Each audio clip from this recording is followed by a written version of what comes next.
Hey guys, welcome back to the channel.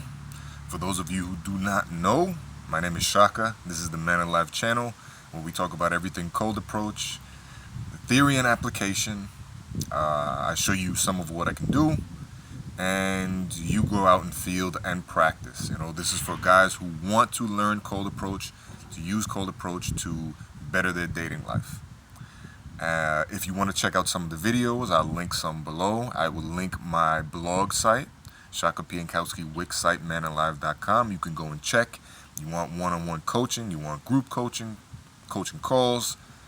I'll link to it all in the description there. But today's video is about complimenting, right? This is something that is very important, but that a lot of guys do wrong. So first, we're going to start with what a lot of guys do wrong. Most guys just compliment on beauty, on looks. While that's important, it is actually doing yourself a disservice because there's a lot other things that you should be complimenting the girl that you're talking to on besides just that. Beauty is important, and it needs to be pointed out, at some time in some way, but it's much more important for you to point out traits and characteristics and sides of her that you like, that you want her to lean into. It's much more effective and much more important to do that, because in cold approach you're already starting from a deficit. You're already starting with one hand tied behind your back, right? It's like playing a basketball game with one hand. It's like running a race with one leg, right? You're starting off from a deficit point, with a deficiency. So you understanding that, because you are a stranger, you're starting off with this deficiency. You do not want to do anything that will further the possibility of you making mistakes and will enhance the interaction to such a point where she'll want to see you again, she'll want to follow up, she'll want to continue this, right? Complimenting just for beauty is not really helping you. Complimenting just for beauty is hurting. It's taking away from the interaction, and it leaves it wanting for deeper connection, deeper meaning, right? Like I said, you do have to compliment for beauty, but it's even more important for you to compliment sides of her that you like, right? If she's talking to you, you're a complete ass stranger, you should compliment her on her adventurousness, on her openness, on her willingness to take chances, on her willingness to jump into the unknown, right? All of those things are very important with what she's doing, and mentioning them, pointing them out, praising her for them, you're increasing the likelihood of her following through in those veins with those characteristics, which increase the likelihood of you succeeding with her, right? Because you must point out and praise her for the things that will help you succeed. If you just praise her for beauty, any guy can do that. In essence, right? You should be able to do it in a way that's special, that's unique to you, where you reflect your personal feelings, your ideas, your thoughts. But any guy can do it, right? Any guy can call a girl beautiful, or etc., right? This and this and that. But when you're pointing out situations that allow her to lean in to characteristics of herself that help you succeed, you're doing yourself a service instead of a disservice, right? So you always want to keep that in mind. Compliments should be past beauty. Beauty is there, you do have to compliment on that, but it should be past that. It should be beyond that. The second thing that guys get hung up on is they over compliment. So it's very easy, once a girl is receptive, to want to compliment and do it more, right? You're pouring on the sauce. You're pouring it on.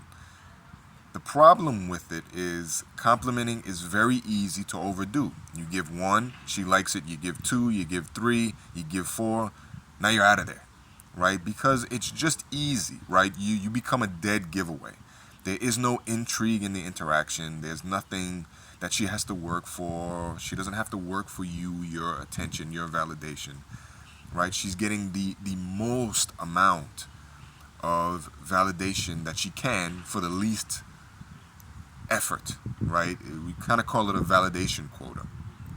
And whenever you go out, and this is especially true in cold approach, it's more true in cold approach than anywhere else. Girls will do the least amount of work overall for the most amount of validation. It doesn't help because you're a stranger. You're a complete fucking stranger. She has no idea who you are, right? So if you go around calling her beautiful, beautiful, beautiful, so wonderful, she's going to take that and leave, right? Because in her mind, in her heart, that's a complete interaction. That's a win for her, right? Some random guy just went and called her beautiful 18 times, and she didn't have to follow up with him. She didn't have to see him again. She didn't have to hit him up. She didn't have to attempt to date him, right? She's got it. She got all the validation that she wanted, right? Another way this reflects itself, not exactly in the same context, I have in my mind the context of meeting a girl just on the street or in a bookstore, cafe, somewhere that's non-social. But let's talk about a social environment, like a bar or a club.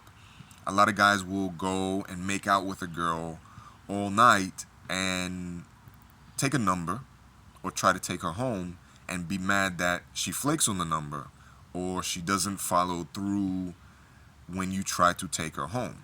And they'd be like, well, we made out so much. It would only make sense that she would want to come back to me and finish it off.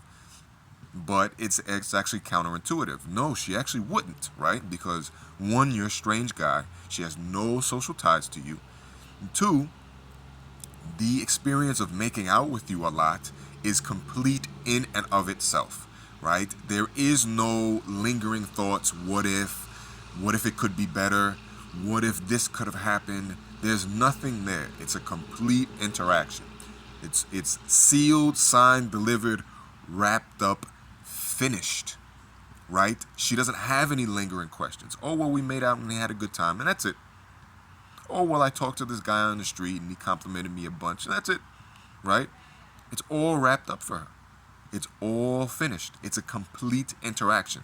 Therefore, she has no lingering thoughts or doubts. What could have happened if, right? The what could have happened if would motivate her.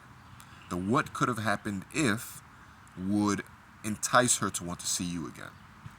When she's gotten all the validation that she wants within whatever time period that you guys spend together, there's no fire to see you again, right? There's no impetus, there's no motivation to try to continue and see where it goes.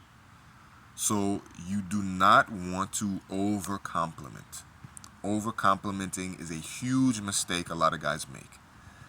By the time you give a bunch of compliments, she's already out, right? She's thanking you, patting you on the head, and she's ready to go somewhere else or go talk to someone else. So you do not want to make this mistake. The third mistake is using compliments just by themselves, right? I mentioned this in previous videos, but you want to pair compliments with teases. You want to have a system, a process where it looks like you're actually evaluating a girl, right? You're giving her compliments, some beauty, a lot about traits and characteristics that you like, that are important to you, right? And you're teasing her about potential traits that she might have that you don't like, that are pet peeves that turn you off, right? Things that she says or might say, things that she does or might do, right? This way it looks like you're actually evaluating her. It doesn't look like you're just kissing her ass and putting her on a pedestal just like every other guy, right? It looks like you have a system of process.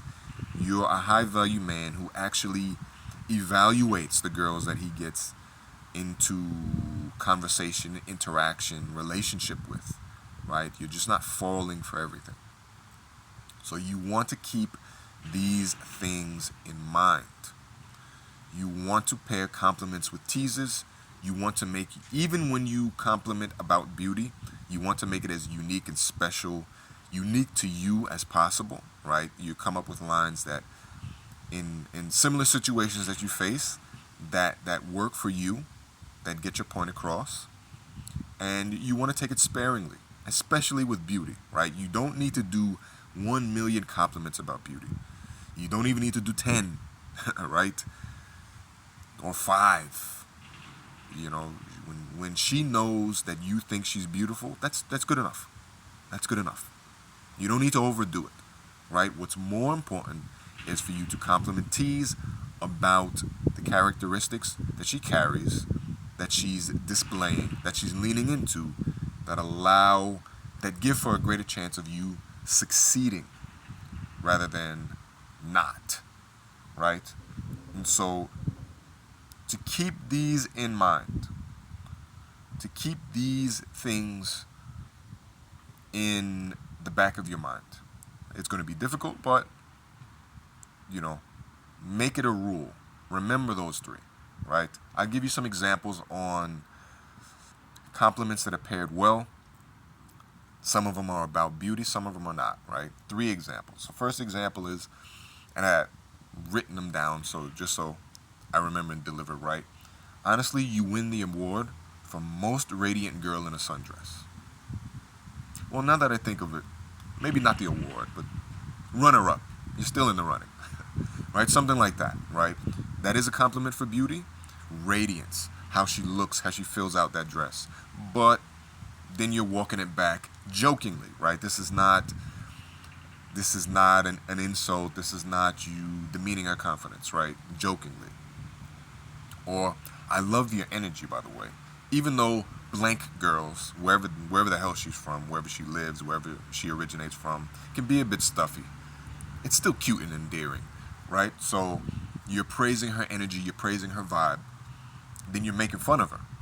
But still, the compliment is still there, right? So you still get the effect. And the third one is, you know what I love about blank girls? The funny ass accent that makes everyone else sound better. It's still cute though. I do love it, right? Same thing, right? The last 2 are very, very similar. The one is talking about accent and voice, and the other one is talking about energy. But you notice the compliment tease structure, and then I go back a little bit to a compliment, right? And you notice how one is about beauty, one is about energy, and then one is about voice, right? The audibles, I guess you would say, right? So these are different things, and you can write up this type of structure on any type of compliment that you want to use. But again, you can create some, which I recommend you do your homework in situations that you continually find yourself in. If you can write up some good beauty compliments or compliments for traits that you like in girls, where you can come up with a compliment tease structure. You can memorize them and use them in field. Obviously, over time, you'll get to build the feel of it. They'll become more natural. They'll feel more natural. But just so you're doing your homework, you're building the understanding, you're building the background of it, right? The backbone of it. And then you get used to using it through experience in field. So remember the three sticking points that a lot of guys use, right? A lot of guys, they only compliment about beauty, they over compliment, and they compliment without teasing. If you can avoid those, structure your compliments so that they have uniqueness, expressiveness, which is unique to you. You compliment just enough about beauty, but you're also complimenting her characteristics and traits that you like, that you want her to lean into. And you make compliments paired with teases to where it looks like you're evaluating the girls that you talk to, as opposed to kissing their ass, trying to win them over. This will make a huge difference in your game in field when you do cold approach. So I recommend you doing this stuff. Even if you're taking this to social circle or online dates, I recommend you going out in field and practicing with girls that you're not going to see again, and then taking it into your social circle or your online dates, right? Because your online dates, you're halfway to making something good happen. Social circle, you can be penalized and ostracized for saying and doing weird things. So you want to get the kinks out in field and then bring it to whatever safe, quote unquote, environments that you might use it in. So go do your homework, go test it out in field, write how it goes, tell me how it goes, and I will see you in the next video on my website, in coaching, wherever. I'll put the link down there if you want one-on-one coaching, group coaching, phone coaching, whatever it is. Or I'll see you in the next video that I do. So take care.